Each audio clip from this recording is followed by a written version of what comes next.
Hi guys, I have been so into my 10 memorable deaths. I think I've already made 3 videos, so this one will be the 4th.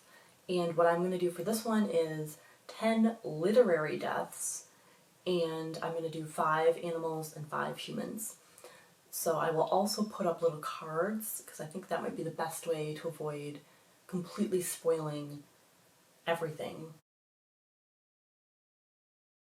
So Jack in By the Shores of Silver Lake, he dies of old age, and it's one of those things where you love his incorporation into the series, the Little House series, and he's in several books, and Laura loves him, and he's such a good dog. He is just the quintessential loyal dog, and it's just heart-wrenching because Laura's getting older and she feels like she's started to neglect Jack. There's this whole scene where she talks about how, you know, he tried to make his own bed. She used to make his bed for him, and he tried to like scratch up his bed and get it to where it was comfy, and you know, he was just so grateful for any attention and petting that he got, and then he just dies. He dies overnight. It's difficult.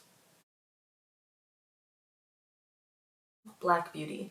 I checked this book out of the library so many times as a kid. I was definitely one of those kids who wanted a horse, thought they were the best thing ever, loved horseback riding.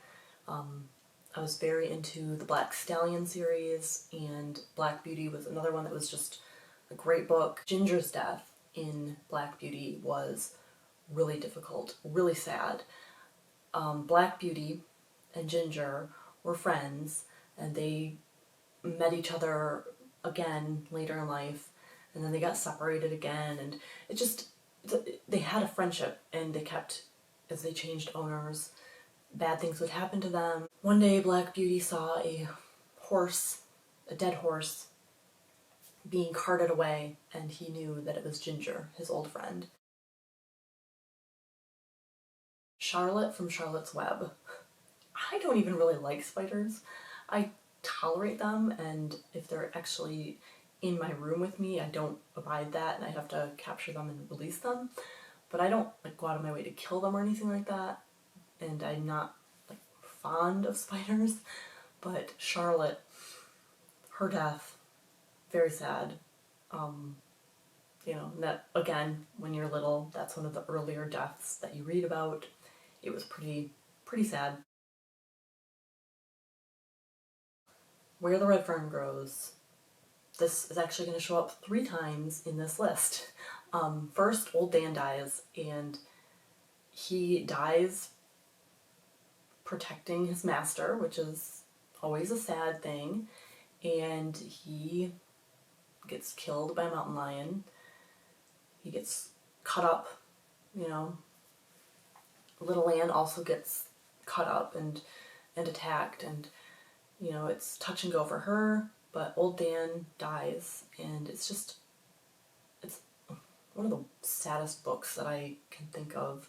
And then we find out, for number 5, Little Ann dies, but she dies afterwards. She dies because of a broken heart, and she actually goes to Old Dan's grave and dies on top of it. We have another Where the Red Fern Grows death. This time it is Reuben. He's a jerk. He's running through the woods with an axe. He trips and falls right on the axe, and it buries itself in him. And that death scene gave me nightmares for a long time. That death scene is just really eye-opening for a kid. From Come Winter by Evan Hunter. He is probably my second favorite author of all time. I'm not sure. Mary Margaret's death. It is so impactful, so shocking and quick, and just one of those what the fuck did I just read type things. She falls off of the side of a mountain. It's very unsettling, And this is actually a book that I read every year on the winter solstice. That is my book. That is what I do every year, and I love that book. Can't recommend it enough. If you want to read Last Summer first, Come Winter is actually the same characters but older. You don't have to read both of them to get the concept, but you will get some good backstory with Last Summer. Stan from It. His death gave me nightmares when I was little.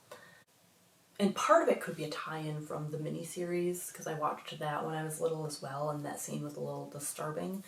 But the fact that he really sliced up his arms to kill himself, to protect himself from having to deal with it, it was very visceral, very upsetting. Teresa Dunn from Looking for Mr. Goodbar. I talked about this one already in my non-horror list, but this one just as good, just as impactful, just as upsetting and emotional in the book form. This one is very brutal, and I think knowing that it really happened to someone makes it even more disturbing. From Jaws, Matt Hooper. Now, the book is way different from the movie, and in the book, Matt Hooper has an affair, a brief affair, just basically a one-time thing, really, with the wife of Chief Brody. So Ellen Brody and Matt Hooper in the book go to a hotel, have sex, and Martin suspects. He doesn't know for sure, but he kind of suspects. And when Hooper goes into the water, he gets attacked by the shark, and the shark ends up holding him in his mouth. He rises from the water, and Hooper is dead and dangling from his mouth. It is a really, really good death scene. I love it. I love the description, I love the gore, the horror, and I'm glad they didn't use it in the movie, only because I love Richard Dreyfuss, and it would have been really sad. But in this, Brody tries to take some shots at the shark, and he actually ends up shooting Hooper's dead body. So that little extra detail was pretty gruesome. I like that a lot. There you have it. The end of my, once again, a 10 memorable deaths list. I'm just going to keep making these because they're so fun. I love talking about death scenes. And then we're just going to go back and start from the beginning and do even more. So, yeah. Have a spooky day.